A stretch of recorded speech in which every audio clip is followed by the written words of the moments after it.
Dear viewers, in this video we shall learn more detail about William Shakespeare, his life, his work, and his influence. Here, William Shakespeare has written 39 plays and 154 sonnets, two long narrative poems. He is one of the partner of a playing company. The name of the company is the Lord Chamberlain's Men. Later it was named the King's Men. At the age of 49, in the year 1613, he appeared to have retired to Stratford, where he died 3 years later. So in the year 1613, at the age of 49, he retired from writing plays and performing number of theatrical performance. He went to Stratford. This was his hometown. He was born. He went his hometown Stratford. After 3 years, he died. He has written only 39 plays and 154 sonnets. Apart from that, he has written 2 poems, 2 long narrative poems. Shakespeare produced most of his works between 1589 to 1613. 1589 to 1613. So in these years only, he has written most of his works. His early plays were comedies, histories. Primarily, he started to write his plays on comedies and then histories.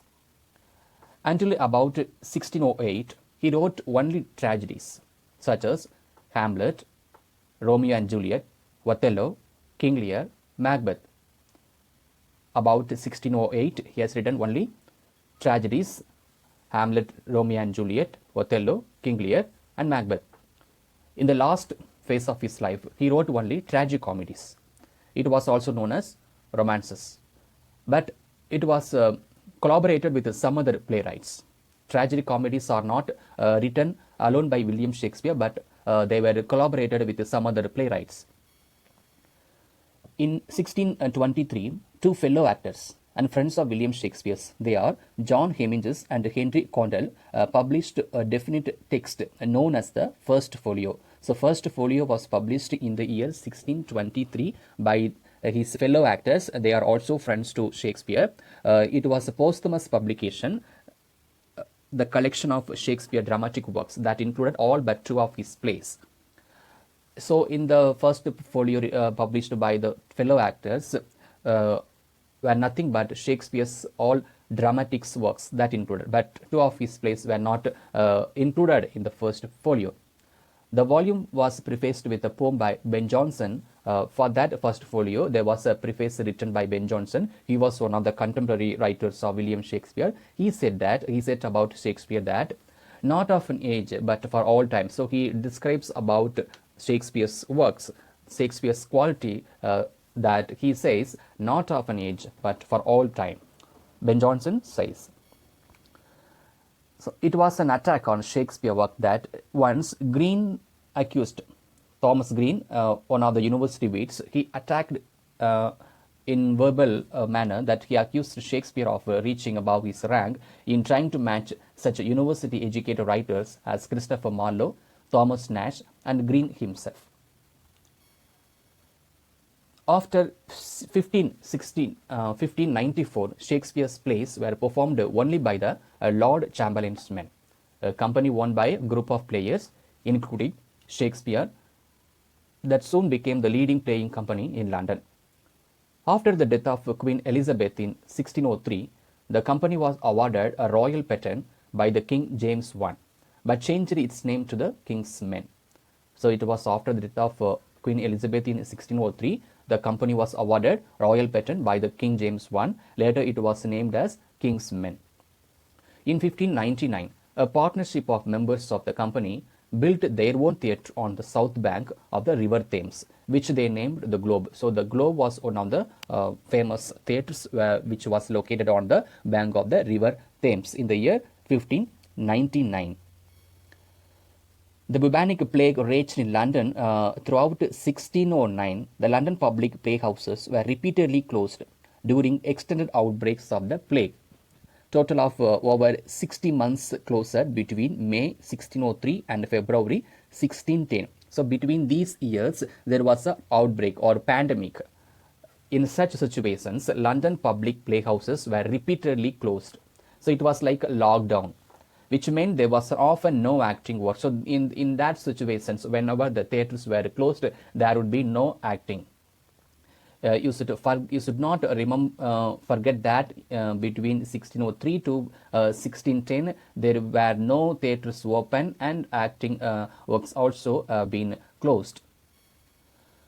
His last three plays were collaborations, probably with John Fletcher, who succeeded him as the house playwright of the King's Men. His new son-in-law, Thomas Quinney, he was the son-in-law of Shakespeare, was found guilty of fathering an illegitimate son by Margaret Wheeler, who had died during childbirth. Thomas was ordered by the church court to do public penance, which would have caused much shame and embarrassment for the Shakespeare family. So it was the shame brought on Shakespeare and his family by Thomas Quinney, who had fathered an illegitimate son. So it was an illegal to be father to a son. He had a illegal contact with Margaret Wheeler, by which they had a son. So it was brought into a public court, and it became a shame to William Shakespeare family. So right now we are looking at the words which is available, which you can see on the Shakespeare's grave, that the sentence goes like this: a good friend for lives shake for bear, to dig the dwells enclosed there. Blessed by you men you spare the stones, and curves be you moves by boons. The first recorded works of Shakespeare are Richard III and three parts of Henry IV, written in the early 1519s during the war historical drama. So the first play written by Shakespeare is Richard III, and following Richard III, there had been three other plays: Henry IV part 1, Henry IV part 2, and Henry V, and then after Henry IV to Henry V. Titus Andronicus, The Comedy of Errors, The Taming of the Shrew, and The Two Gentlemen of Verona may also belong to Shakespeare's earliest period. His first histories, which draw heavily on the 1587 edition of Raphael Holinshed Chronicles of England, Scotland, and Ireland. So in the year 1587, he is written mostly on histories. Taken from Raphael's Holinshed, Chronicles of England, Scotland, and Ireland. The early plays were influenced by the works of other Elizabethan dramatists, Thomas Kidd and Christopher Marlowe, and by the plays of Seneca. So, all these writers had been influenced to early plays of William Shakespeare. A Midsummer Night's Dream is a witty mixture of romance, fairy magic, and the comic low-life scenes. Shakespeare's next comedy, Romantic Merchant of Venice, contains a portrayal of the vengeful of Jewish moneylender Shylock. It reflects Elizabethan views. The wit and wordplay of Much Ado About Nothing, the charming rural setting of As You Like It, the lively merrymaking of Twelfth Night complete Shakespeare's sequence of great comedies. Lyrical Richard II, written almost entirely in verse. So it was the only play written in verse is Richard II. Introduced prose comedy. So he has also introduced prose comedy into the history of the late 1590s. They are Henry IV parts 2 and Henry IV part 2, part 1 and part 2, and Henry V. His period begins and ends with two tragics. The first tragic was Richard II, and then the last tragic was Romeo and Juliet. The famous romantic tragedy of sex with charge, adolescence, love and death, the Julius Caesar, based on the in 1579 translation of Plutarch's Parallel Lives, which introduced a new kind of drama. So from this work only, Shakespeare had drawn his influence for writing Julius Caesar. In the early 17th century, he wrote the so-called plays The Measure for Measure, Troilus and Cressida, Well That All's Well That Ends Well, a number of his best-known tragedies in the early period of 17th century. The titular hero of one of Shakespeare's greatest tragedies, Hamlet. His famous soliloquy which begins, to be or not to be, that is the question. His largest major tragedies, Antony and Cleopatra and Coriolanus, contain some of the Shakespeare's finest poetry. and were considered his most successful tragedies by the poet and critic T.S. Eliot. So his most important tragedies are Antony and Cleopatra and Coriolanus. They contain Shakespeare's finest poetry, and they were considered that they were greatest successful tragedies according to T.S. Eliot.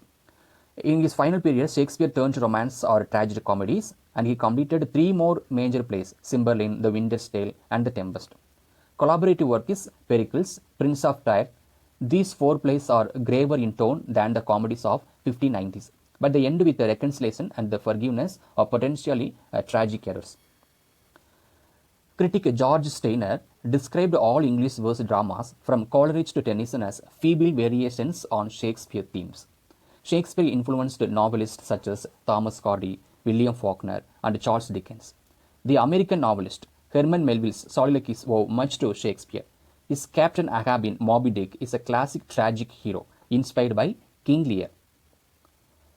The American novelist Herman Melville's Moby Dick is influenced by King Lear of William Shakespeare. The psychoanalyst Sigmund Freud drew on Shakespeare's psychology, in particular that of Hamlet, for his theories on human nature. Samuel Johnson quoted him more often than any other author in his Dictionary of the English Language, the first serious work of its type. Expressions such as "with the bated breath," it is in the play Merchant of Venice, and "foregone conclusion" in the play Othello have found their way into everyday English speech. Shakespeare was widely translated and popularized in Germany and gradually became a classic of the German Weimar era. Christopher Martin Wieland draws the first to produce complete translations of Shakespeare plays in any language. In the first folio, Ben Jonson called Shakespeare the soul of the age, the applause, delight, and the wonder of our stage. In the year 1609, Sonnets were published. It was the last of Shakespeare's non-dramatic works. The Sonnets has a profound meditation on the nature of love, sexual passion, procreation, death, and time. 2 contrasting series. They are one about uncontrollable lust for a married woman of dark complexion. It was the dark lady to whom the sonnets were addressed, and the rest of the sonnets were addressed to a young man. He is fair youth. It was about a conflicted love for a fair young man. So these 2 persons were addressed by William Shakespeare in the 154 sonnets. Poems during the lockdown, that was the time when the theatres were closed in the outbreak in 1593 and 1594. When the theatres were closed because of the plague, Shakespeare published 2 narrative poems on sexual themes, Venus and Adonis and the Rape of the Lucrece. He dedicated them to Henry Wriothesley, Earl of Southampton. In Venus and Adonis, an innocent Adonis rejects the sexual advances of Venus, while in the Rape of Lucrece, the virtuous wife Lucrece is raped by the lustful Tarquin. Influenced by Ovid's Metamorphosis. A third narrative poem, A Lover's Complaint, in which a young woman laments her seduction by a persuasive suitor, was printed in the first edition of the Sonnets in 1609. So in the year 1609, the long narrative, it was the third narrative poem titled A Lover's Complaint. It is about a young woman laments her seduction by a persuasive suitor. The Phoenix and the Turtle, printed in Robert Chester's 1601 Love's Martyr, mourns the death of the legendary Phoenix and his lover, the faithful turtle dove.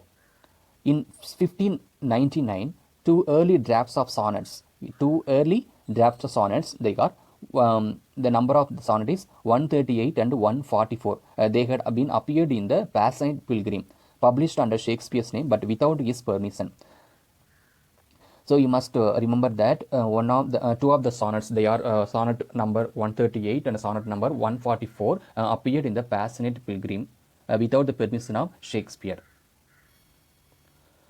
And between the restoration of the monarchy in 1660 and the end of the 17th century, the classical ideas were vague. It was not understood.